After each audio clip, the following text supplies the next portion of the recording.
Deputy Prime Minister, I welcome you and your delegation to India. We meet at a time when the world is under considerable churn.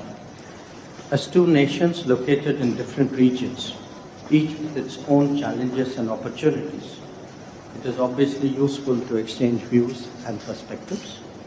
Our bilateral relationship has also progressed steadily, but nevertheless needs constant tending. India and Poland have traditionally enjoyed warm and friendly ties. In recent years, it's been marked by high-level political exchanges and vibrant economic and people-to-people ties. The visit of Prime Minister Narendra Modi to Poland in August 2024 saw our relationship elevated to a strategic partnership status. Today, Deputy Prime Minister, we would review the Action Plan 2024-28, through which we seek to realize the full potential of our strategic partnership. We will also discuss ways to take forward our cooperation in trade and investment, defense and security, clean technologies, and digital innovation. Poland is one of India's largest trading partners in Central Europe. Our bilateral trade, I believe, stands at about $7 billion, having registered a growth of almost 200% in the past decade. Indian investment in Poland has surpassed $3 billion, creating a number of job opportunities for Poles. India's strong economic growth, size of its market, and pro-investment policies provide immense opportunity for Polish businesses. We will also explore promoting deeper cultural and people-to-people ties. The Dobre Maharaj remains a cherished link. I recall meeting Polish youth in February last year under the first Cham Saheb Memorial Youth Exchange Program. It is heartening to note that Indology continues to thrive and yoga is popular in Poland. Today, our conversation will naturally cover regional and global developments. In particular, an exchange of assessments on our respective neighborhoods would be useful. You have been speaking about it publicly during the visit as well.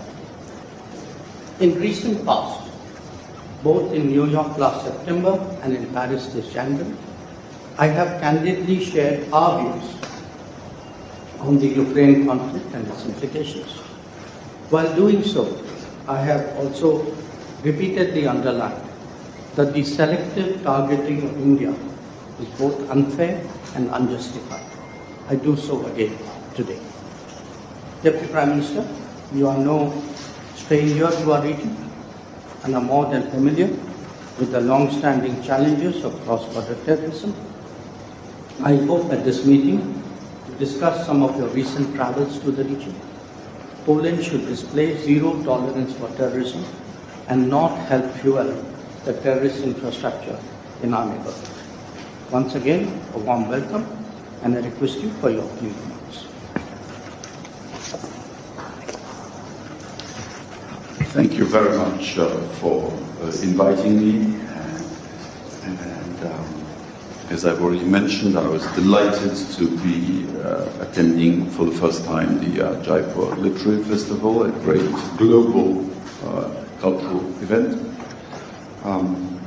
As you said, I personally have been to India many times before, both privately and officially, but for the first time since the establishment by our Prime Ministers of the strategic partnership.